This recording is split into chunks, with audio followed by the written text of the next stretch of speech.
and go live.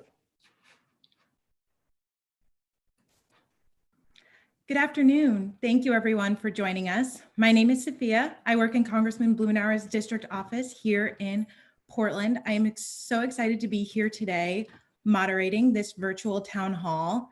First on today's agenda, we'll hear some opening remarks from Congressman Blumenauer before moving on to a Q&A session. Throughout the town hall, attendees can submit questions and comments using the chat feature on YouTube. And with that being said, I will turn it over to the Congressman for some opening remarks. Thanks, Sophia. Thank you all for taking time to join with us this afternoon. I've been looking forward to this conversation for some time. As many of you know, I've been working for the public my entire career. I've had an opportunity to work now in Congress for over 2 decades. We've never seen anything like we've faced over the course of this last year. We are facing the most consequential session of Congress in our history. It started with the riot, where people who were trying to kill the Speaker or the Vice President of the United States, a mob stormed into the Capitol, urged on by President Trump. It was really deeply, deeply disturbing, and we're still finding out how far these elements went. But at the same time, we experienced an amazing election. Who would have thought that there would be 2 Democrats elected in Georgia, including the first African-American? President Biden won decisively, narrowly in some places, but it was a clear victory for a grown-up in the White House. It's been fascinating as we're struggling with unprecedented events. Thinking for a moment what's happened this last year, we've lost 550,000 Americans, and the number continues to rise to COVID.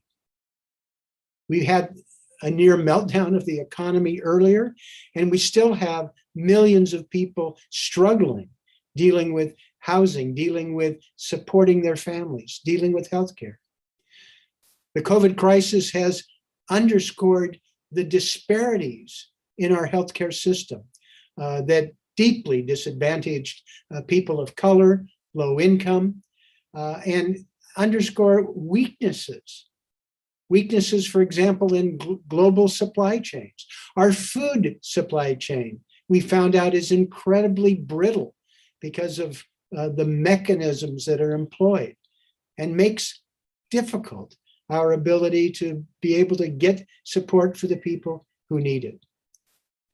It has been remarkable in terms of watching people rally, people who have stepped forward, communities helping one another. The challenge, however, is all of these things superimposed on top of one another. In addition to the COVID crisis, we've got a climate crisis. And we're having, taking place in Minneapolis, the horrific trial that emphasizes the cries for racial justice that we heard in Portland and across the country. This is shaping up to be the most consequential session of Congress in our history, dealing with these cries for racial justice, dealing with the global pandemic, dealing with climate crisis, as we struggle to put the pieces back together, and life, we hope, returns to somewhat normalcy later in the year. You have seen unprecedented action by Congress. We have allocated $5 trillion to try and deal with the consequences of the COVID crisis and the near economic collapse. Congress, I am pleased to repeat, just passed a $1.9 trillion relief package that dealt with some of the most consequential and important areas. And we'll talk a little bit about them this afternoon, how this package will reduce child poverty by almost 50% this year, and giving relief to 93% of the American public with the relief payments, work on a whole host of areas that I am personally very proud of having worked on. For example, our restaurant relief. But we want to not take too much time with me pontificating. I'd like to have a chance to hear your questions and try and provide some response. Let me just say that this is a work in progress. There are lots of moving targets. Today, President Biden revealed his plans, the most sweeping plans for infrastructure that any American president has ever offered. More significant than anything, for example, the interstate highway system, because it doesn't just deal with roads and bridges, but rail, broadband, the electrical grid, sewer and water, long neglected areas that will help improve the quality of life in every community, while it would put millions of people to work at family wage jobs in a way that reduces carbon output. We've got a long way to go before that is enacted, but I think there's real momentum. We have an administration that cares. We find broad bipartisan support once we get off of Capitol Hill. When you're talking to Republican mayors and legislators and county commissioners and governors, we find that there is tremendous support for what we did with the last relief package and what is being proposed by President Biden. So one bit of housekeeping for me, I will tell you that my head is just awash with facts and figures and points of plans because we have what we just passed. We have what we're working on with the Ways and Means Committee, with infrastructure, with the administration announcing various things, and we'll try our best to keep them straight for you. And in some cases, we don't yet know specifics because they are still unfolding. But we have some certified smart people who are working with us on this call. Any of the questions you submit, whether we get to them or not, we'll be happy to follow up if there are other items that are on your mind. We want this to be the first of several conversations where we try and work with the community to give you the best information we can about these exciting programs, about this important work, and how together we're going to beat the coronavirus, we're going to rebuild and renew America, and we're going to answer those cries for racial justice and opportunities for us to have a low carbon future. Tall order, big agenda, lots to talk about now and lots to work on in the future. But thank you again for being with us this afternoon. And Sophia, why don't we see what's on people's minds? Thank you. That was such a good preview of all of the things we'll be discussing today. And so now we'll move on to the Q&A portion of the town hall. And as a reminder, attendees can submit questions and comments using the chat feature on YouTube. And we have staff that are reviewing those to get the questions sent over to be asked. Are you ready to start? Let's go for it. Great. Our first question is from Rachel Hampton. She asks, when will Social Security recipients receive their $1,400 stimulus checks? Good question. We've heard that. Actually, I'll just maybe take a step back and just talk about how smoothly this has gone to this point. There have been millions of checks already distributed for something that we just passed a few weeks ago. The Social Security part of the equation is a challenge. We had submitted the information to the Social Security Administration, and sadly, that's been much slower than we would like. I would note that the Social Security Administration has been a problem for us in the fact the person that Donald Trump has installed is still in charge. And he's not particularly favorably disposed towards what we're doing. And I hate to judge somebody dragging their feet, but it sure looks like they're dragging their feet. because we did submit that list, as I said, a couple of weeks ago. But it looks like this is coming together, and the checks will be out this next month. But it is frustrating that it's taken that long. Thank you. We have a number of questions on vaccines, including Susie, who said it's been difficult for her 70-year-old friend who is a cancer patient to find an appointment for his COVID vaccine, or Mark, who asked why Oregon is getting so few vaccines. Well, first of all, the 70-year-old cancer, contact our office. We'd like to work with you on that. That ought to be something that we can take care of. Oregon's been sort of in the middle of the pack in terms of the overall vaccine, and because it is administered on a county by county basis, there's been a fair amount of variation. Clackamas County, for instance, has been much lower in terms of the take up on vaccines than Multnomah County. But it looks like we are watching progress being made. The number of vaccines doses that are supplied to us are increasing. The president has made a very ambitious goal for his 200th millionth vaccination, but he hit his goal of the 100 million vaccinations earlier than he had anticipated. And I think we're on a pace to be able to make significant progress. Part of our concern is to make sure that people take advantage of it when they get it. Sadly, there are a number of people who have been eligible who have not indicated an interest in taking advantage of it. We have an amazing number of people who are indicating that they're not going to go at all. They're just going to wait, or they have other issues that they're trying to work out. I think the bottom line here is if you have an opportunity to be vaccinated, take it. Take advantage of this for yourself and for your family. I was proud to be vaccinated without a doubt.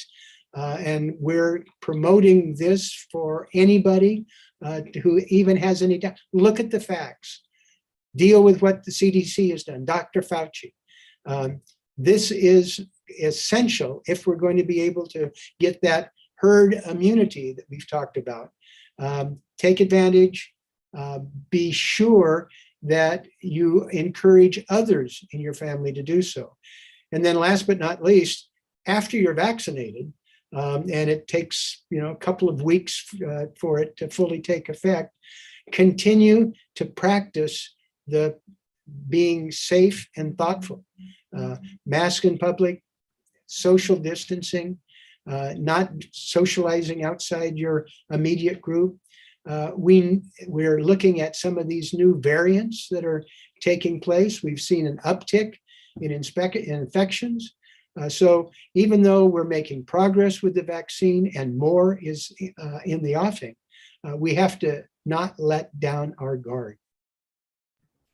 Yes, thank you. On YouTube, Rondali DeSantos just asked, is there federal money we can use to effectively and efficiently address the growing homelessness situation in Portland? Well, there is. We are being involved with the rescue plan that we just passed. Has something like $26 billion to deal with people who are not housed. There's $10 billion for a homeowner assistance program. There's almost $5 billion just for those who are houseless. So there is money that is coming to the states and to our local communities. These are pretty big numbers compared to what we've had in the past. And I think this is really important in terms of being able to give the tools to the city, the county, and the state for a long overdue need. These are staggering sums in terms of what we've had in the past, but it's nowhere near what we need. Those of you who followed the work we did with the community dealing with a report on getting the federal government back into the housing game recognize that I'm proposing much bigger numbers and that be done on a permanent basis. There are so many people for whom they're simply not able to provide for their own housing needs, either in terms of problems they have economically, they have people in terms of health. There are people for whom we're always going to have public housing, and the federal government should be supplying. It's the only mechanism that has enough money and broadly enough in terms of the sweep of the programs. But as I mentioned, there's billions of dollars that are on the way now, and the city, the county, and the state will be the beneficiary of them.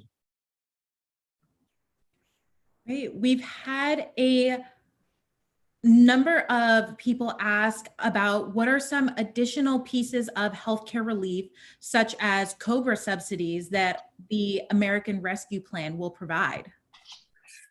Well, that also is an area that was really one of great satisfaction for me to see the money. The COBRA, for instance, is 100% subsidized, and you'll those who want to stay on their health plan when they're terminated, they lose their job.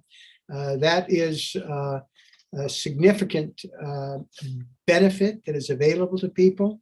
We're going to be looking at the limit under the Affordable Care Act. The 400% of poverty has been lifted in terms of expanding the eligibility. People who were unemployed this last year do not have to pay any premium at all. That is paid for by the Recovery Act. So it is really an unprecedented expansion in terms of providing care for low income, making the Affordable Care Act work. These are areas that are part of a long-term goal that we've had to try and expand the coverage. It's another step, I think, in terms of people understanding what difference it makes to be able to provide the healthcare coverage. Affordability has been a real challenge for us in terms of having problems with those who, some states dragging their feet. And we had the Trump administration trying to blow up the Affordable Care Act, but we've been able to dodge those bullets. We've been able to maintain it, and it's going to, I think, be the most significant enhancement that we have seen. It's going to not be. It's not the end of the story in terms of how we're going to have to deal with the problems that we've seen with the COVID crisis, the impact that it's had on rural hospitals, just in terms of practice here in our community. We've got a lot of ground to make up. Thank you. We have started talking about a lot of the programs in the American Rescue Plan, and Richard Sorum asked, how are all of these programs that you are supporting going to be paid for? Great question. But first and foremost, the first $5 trillion, frankly, Congress didn't worry about that because it was so important that we were able to meet the needs of American families and businesses, that we were in a crisis with so much unemployment, with so many people facing eviction and foreclosure. What we saw, what we referred to as the Great Recession, you remember, about 12 years ago at the beginning of the Obama administration, we simply didn't do enough, and we didn't do it long enough. I was involved with those efforts, and we worked hard to try and provide more benefits, more infrastructure, more health. The Obama administration made a decision that they were going to scale back the program, in part because some people were concerned about costs. And there was an effort to try and get some Republicans to participate. And virtually all of them opposed it, even though it was scaled back. Well, now I think the expert consensus is that we didn't do enough, and we didn't do it long enough. The taxpayer ended up paying more because the recovery was slowed. It took longer for tax revenues to rebound. And there was more damage to the economy that took time to heal. I think the goal here is to not make that mistake. We want to make sure that we are taking the steps necessary to stabilize families, to stabilize business. We don't want to have cascading effects, for example, of people being evicted or foreclosed. That has a ripple effect throughout the economy. And ultimately, there's more damage to families and businesses, and actually it reduces government revenues because it's slower to have tax-paying citizens return to the economy. And things like unemployment insurance, it's not cheap. That is at cost as well. So let me just indicate that I think that was the right decision to not scale it back and pay for it. In fact, we probably should have done more. That's why we passed the American Recovery Act. The next round, there will be efforts to be able to pay for more of it. The infrastructure package that the president announced today includes having an opportunity to close some tax loopholes. One of his provisions is a bill I've been working on to take away unnecessary subsidies for large oil and gas companies. Subsidies in terms of what happens with the carried interest. The total repeal of the inheritance tax. That's foolish. There's no reason to do that. The Republican tax bill can be contrasted with what we've done with the American Recovery Act. The Republican tax bill was not paid for at all. It was complete deficit financing in the order of $2 trillion when you look at the increased interest on the national debt. And it went to the top 10% overwhelmingly. And if you look at the top 2%, it's skewed even further.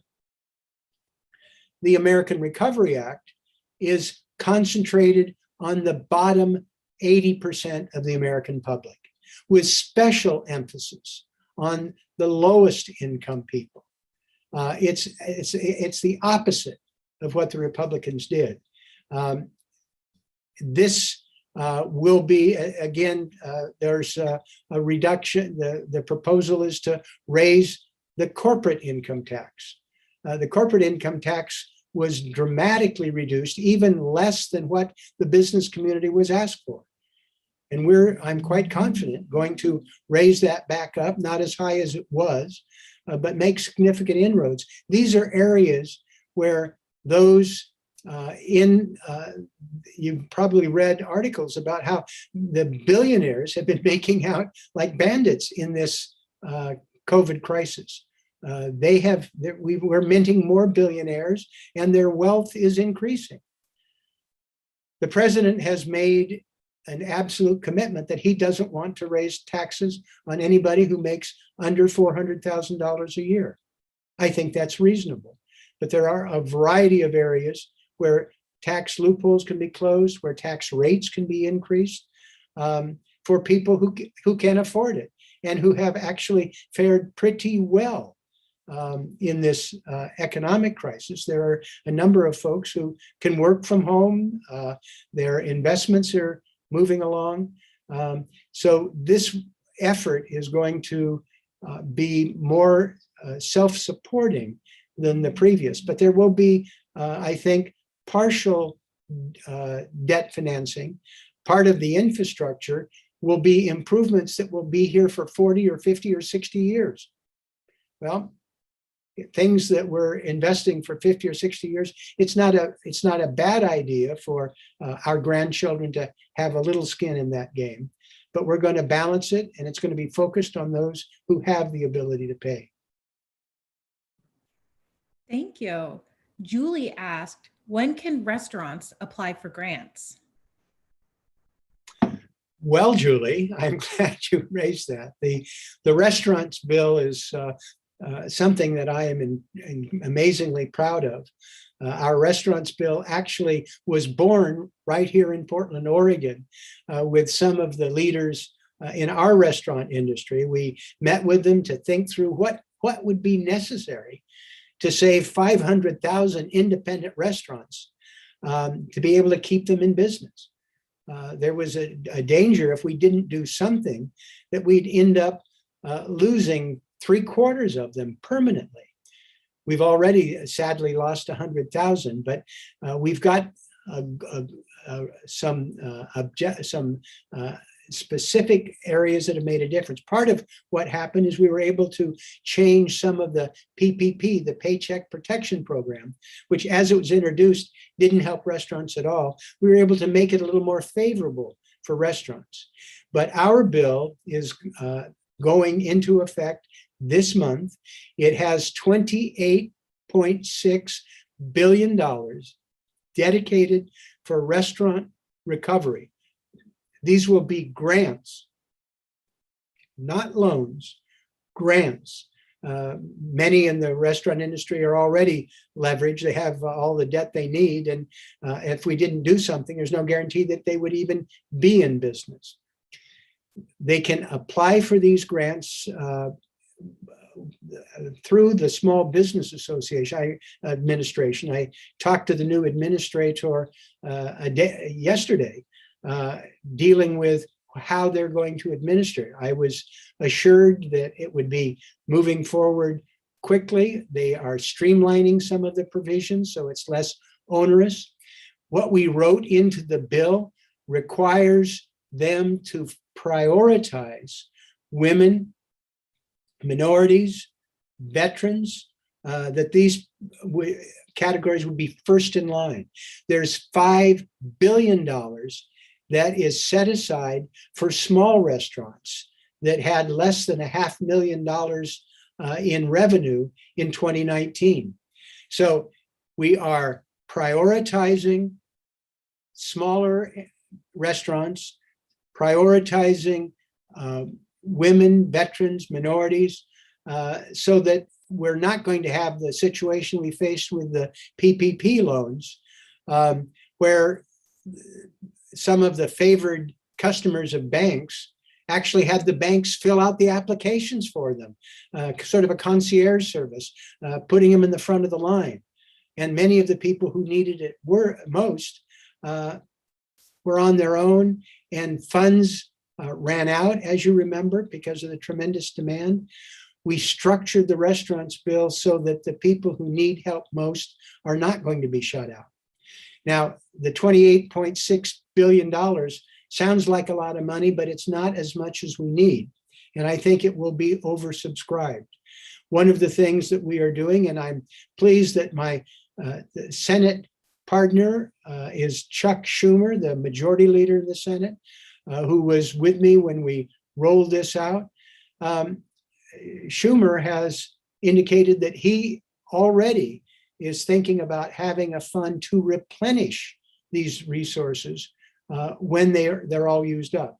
So I think we're looking at having a second round. But one of the things we want to stress is go to Small Business Administration, get the materials as soon as they're available, start collecting your information now, like on your tax returns, having information about how much you made in 2019 and how much you didn't make in 2020. And that difference is the amount of grant that you're available for. Pull the information together now so that you're able to take advantage of these windows for the most deserving. Even though we're reserving it for people who are most deserving, it might run out. So we want you to take advantage of it, move quickly, get the applications in, and be able to hopefully return to normal. We have a number of additional questions on the American Rescue Plan, but I want to segue briefly and address an especially important question that just came in on YouTube. As you know, today is Trans Day of Visibility. Jamie is asking what can be done at the federal level to help protect trans and queer youth. Well, I am pleased that President Biden, from the beginning, put out a number of executive orders. You know, he was reversing a lot of the things that Trump did, including protections for the trans community. We passed the Equality Act and moved it on to the Senate to enshrine those protections in law. It's not just raising the visibility. We actually need to make sure those protections stick, that they're available, and changing the policies that the destructive policies of the Trump administration is something that gives me great hope. Watching the president follow through on his commitments, and one of inclusion, that there's not going to be this discrimination against the trans community, queer youth, LGBT rights are going to be protected, a Department of Justice that's going to fight for people, reverse the discriminatory policies of the Trump administration, and be a partner with state and local authorities to make sure that we are providing across the board the services and protections that are so necessary.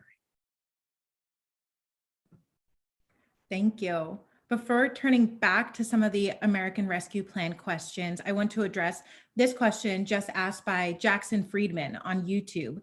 Should the United States withdraw all troops currently in Afghanistan as quickly as possible? Well, I think the operative phrase is as quickly as possible.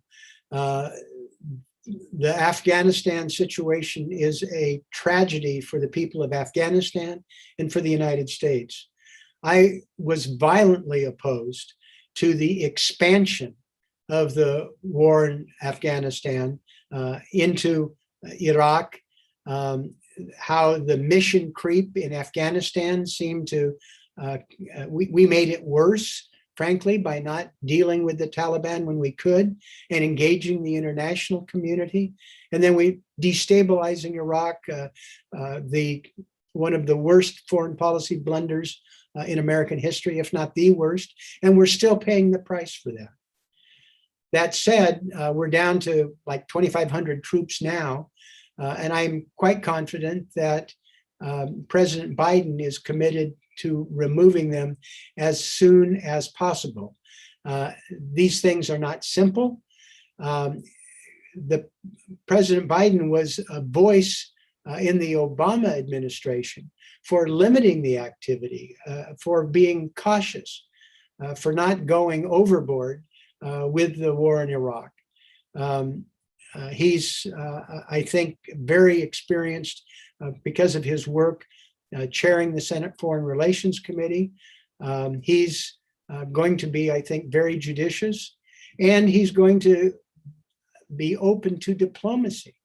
I mean, my goodness, Trump with this go it alone, threaten, bluster, not working, trying to pick fights with our allies, as well as people who are not our friends, withdrawing from the Iranian nuclear deal that when Iran had abided by it and inviting them to go ahead and develop nuclear weapons.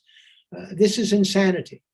I think we're going to see a more balanced approach from President Biden, somebody who's going to try and work with other countries, who will practice diplomacy, but will be firm in representing American interests. Thank you. Nancy Sander asked, how are smaller farmers getting aid under the stimulus bill? Well, this is an area that has been long overdue. If you followed what happened with the support that we gave to farmers in the previous administration, 60% of the money that went to farmers went to the top 10%. And for the bottom 10%, it was less than a fraction of a percent. The effort here is to prioritize people who need it most. There is $5 billion that is set aside for farmers who have historically been discriminated against. Black, Latino. $5 billion is a down payment to remedy past abuses and discrimination. There's keen interest in not being involved with these drive-by tariff wars that have lost American farmers business abroad. And so the Trump administration turned around and gave them tens of billions of dollars for business that they lost. They would rather do business. The final point here, I think, is that there is a different attitude in the Department of Agriculture now. There was some skepticism about Secretary Vilsack, who I think with some justification, people felt that he was too concerned about industrial meat production and big ag. He's representing a much different approach in terms of trying to meet the needs of American agriculture for people who grow food, not industrial food production, dealing with organics and smaller scale production.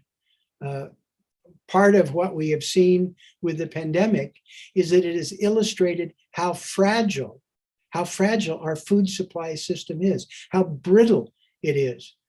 We watched the insanity because of that brittle nature of those supply lines, that we were ending up slaughtering pigs and dumping milk on the ground because processing facilities weren't available. And the mechanism is so tightly wound with just-in-time production. If there's any interruption, the food is spoiled, it's wasted, it's thrown away. And there's an effort here now to reset, to provide more support for regenerative agriculture. Part of what is exciting about an administration that cares about climate change and reducing carbon emissions is that one of the greatest areas of carbon emission is agriculture. And we can make a big difference reducing those carbon emissions by how we plow, the crops we grow, regenerative agriculture with less reliance on chemical fertilizers and pesticides. This is an opportunity to reset, to be able to give support for the areas of agriculture that need it, opportunities for young farmers. And as I mentioned, the $5 billion set aside for disadvantaged farmers, I think is the beginning of a whole new era. Thank you. And speaking of climate, I want to turn to this question we just got on YouTube from Stephen. He asked, Congressman, will you be sponsoring or co-sponsoring any legislation to expand wilderness protections in the Mount Hood National Forest? Yes, as a matter of fact, we've been working now, putting the final touches on legislation for expanding wilderness in Mount Hood and dealing with the Columbia River Gorge. Working with Senator Wyden, we will soon be introducing this legislation. We want to make sure that we have the right input. For example, we're spending time double checking with our friends with the various tribes who have a great interest. They were our partners on my last Mount Hood Wilderness Bill, and we want to make sure that we have their input and it's fully reflected in the final legislation. but I'm very excited about the people who've been working with us, an opportunity for us to deal with the treasure that is Mount Hood. And we're in danger of loving it to death. So much activity, transportation. We want to make sure that we're protecting special places, protecting opportunities in the gorge, dealing with managing the transportation that can be a nightmare for people on the mountain. But I'm pleased with the progress. I'm pleased with the cooperation, and I think you're going to see it introduced this spring. Thank you. Next, we got a number of questions about infrastructure. I'm going to start with one from Jim. He said, what are you doing to ensure the availability of reliable high-speed internet in rural Oregon? Great. Well, that was part of what we did in the Recovery Act, billions of dollars to be invested in internet. We're finding out that that is not something that is an incidental issue. We're now communicating via Zoom. We're working from home relying on the internet. Children are learning remotely. We're seeing major advances in telehealth, where people have not been able to see the doctor or have follow-up appointments. Telehealth is being able to provide badly needed healthcare in rural Oregon. But sadly, the broadband is not adequate. Today, we're watching the Biden administration taking what we did earlier and building on the broadband. There'll be, I think, $100 billion that will be moved in that direction to be able to meet these unmet needs. This is one of the things that I am most excited about, is being able to close that digital divide. And it's not just in rural areas. We see that there are huge gaps in our cities. Neighborhoods, individuals don't have access to broadband to take advantage of remote educational learning. This is long overdue for our being able to extend the promise of it's embarrassing that the United States broadband performance is inferior to many other countries around the world, and the coverage is more limited. But the Biden administration and the Democratic Congress is committed to closing that digital gap, making tens of billions of dollars of investment. And we've already seen some of that in the Recovery Act.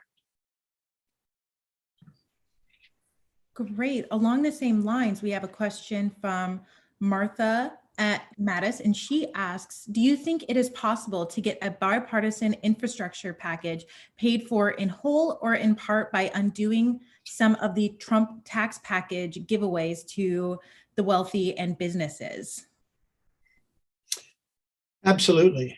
I do a lot of work on infrastructure where we've tried to make it bipartisan.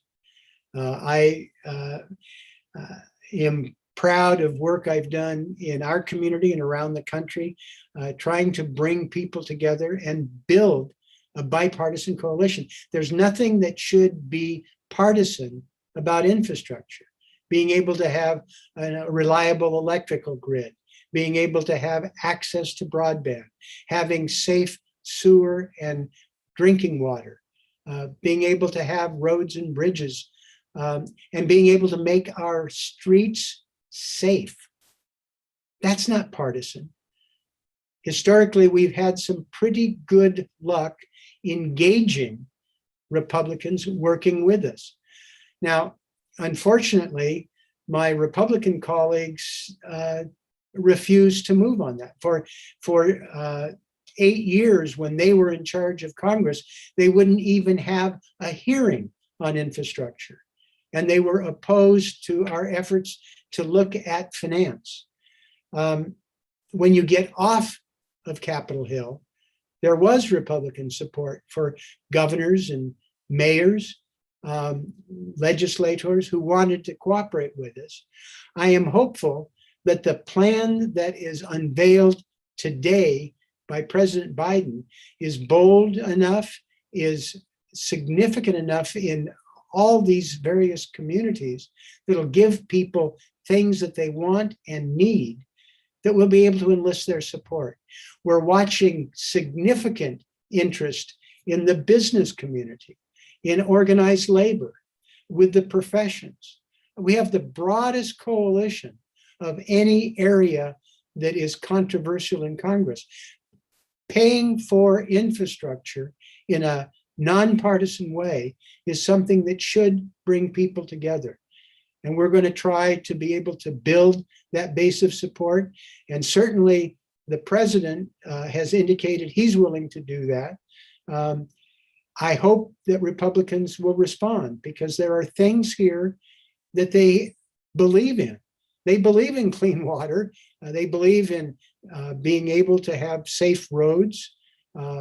They believe, some of them believe in a reliable electrical grid if they don't live in Texas. That was snide. I shouldn't have said that. And I know that there are Republicans in Texas that didn't want to have that suffering visited upon them, even if former Energy Secretary Rick Perry said that he was convinced that Texans would be happy to suffer if they could keep the federal government out of being involved with their grid. But I digress.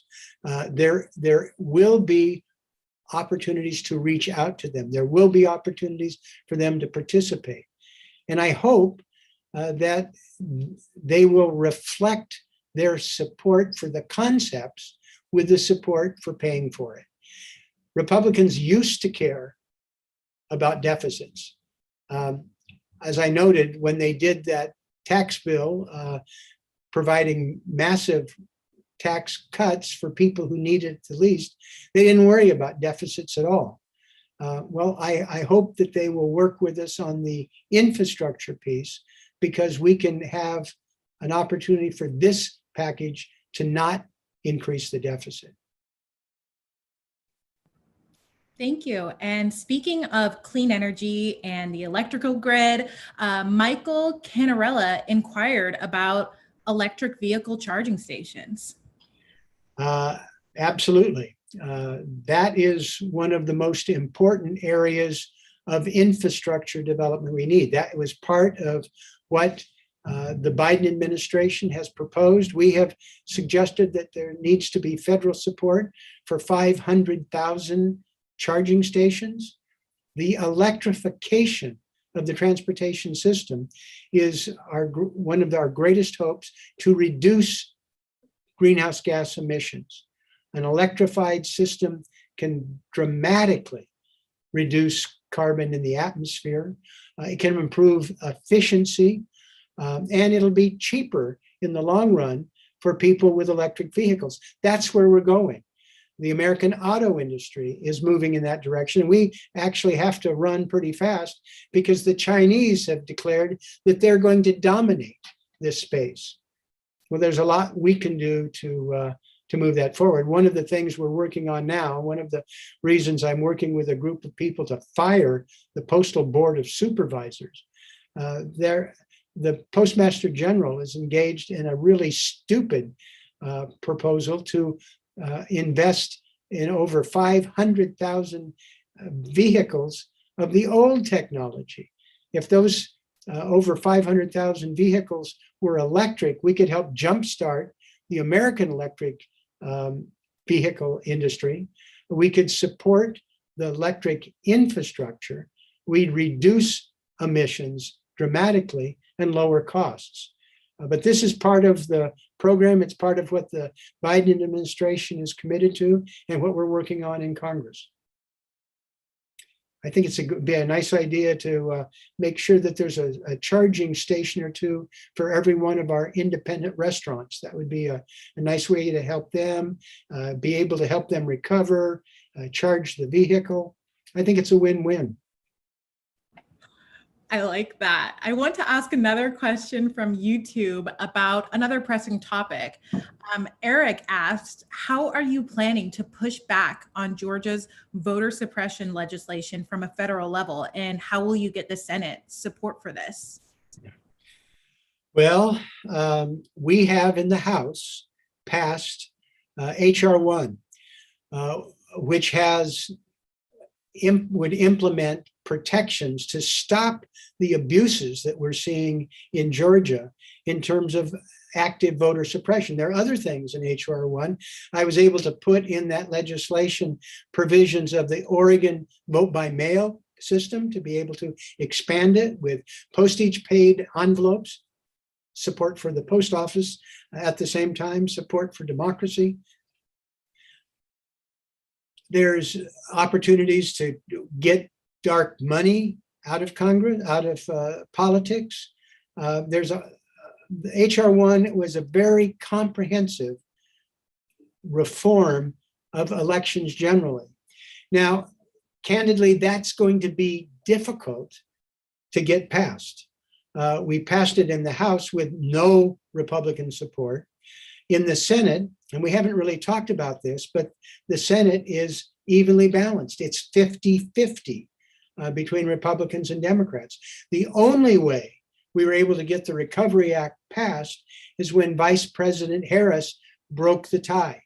And we used a process called reconciliation, which is an arcane budget technique, but it allows, if what you're doing reduces the deficit overall, that it's not subjected to the filibuster. And that's part of the challenge we have dealing with voter suppression and getting legislation like we passed with HR 1 enacted by the Senate. That's going to be difficult.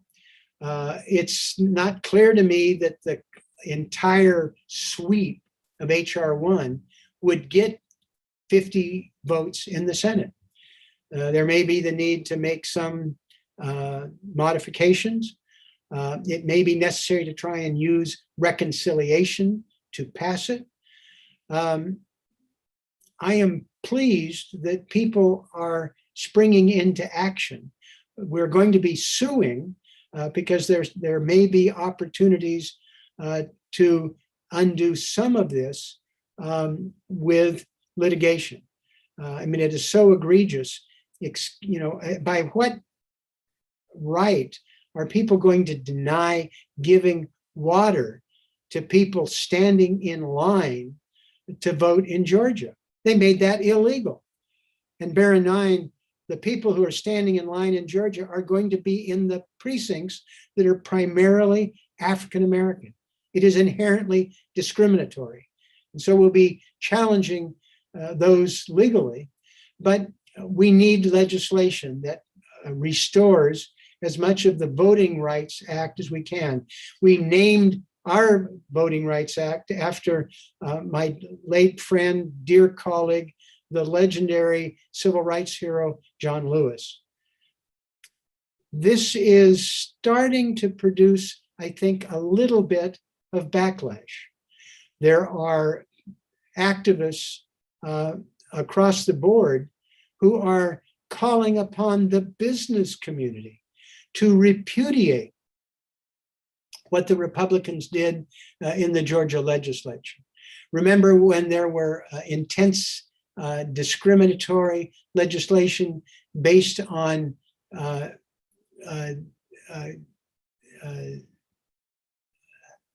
discrimination based on gender. The so-called bathroom bill. They were putting forth efforts that really were blatantly discriminatory, that the entertainment industry, professional athletics, and some business leaders said, no, we're not, if you're going to implement that discriminatory provisions, we're going to move our convention elsewhere. We're going to move our All-Star game elsewhere. There are efforts to try and get the business community in Georgia and nationally to do the same thing, to have Coca-Cola speak out headquartered in Atlanta. Delta Airlines, headquartered in Atlanta. Being able to make this carry a price for discrimination. So legislatively, in terms of legal action, and in terms of business and social pressure, are all in play at this point. I'm hopeful that we're able to mobilize our forces quickly to be able to reverse this, because it's clear that really our democracy is at stake. And if these provisions had been in place, it's very likely that we would have lost those 2 Democratic seats in Georgia, and Joe Biden would have lost in Georgia as well. In fact, if these provisions had been in place in other states where Biden won, but won narrowly, it's not clear that he would have won. He probably would have lost Arizona, for instance. So the stakes are very high. We need to, all of us, look for ways that we engage to add our voice to prevent this outrage. Thank you. I think we have room for just 1 or 2 more questions. So we had a few questions actually about simplifying the tax code and whether the House would be introducing a wealth tax soon. Well, it's interesting. You remember the Republicans, when they pursued their tax bill, they claimed that they were going to simplify things, make it so simple that you could file your tax return on a postcard. Well, we had some fun with that. We blew up that postcard would have to be the size of a billboard, and it wouldn't contain all of it. They didn't simplify the tax code. They made it more complex, as well as making it more unfair. And this is on top of a 15-year battle they had to attack the IRS, to starve it of resources and not have the personnel to be able to enforce the tax code. The complexity and the assault on the IRS has resulted in a situation where there are $600 billion a year in uncollected taxes. And most of those come from large businesses and wealthy individuals.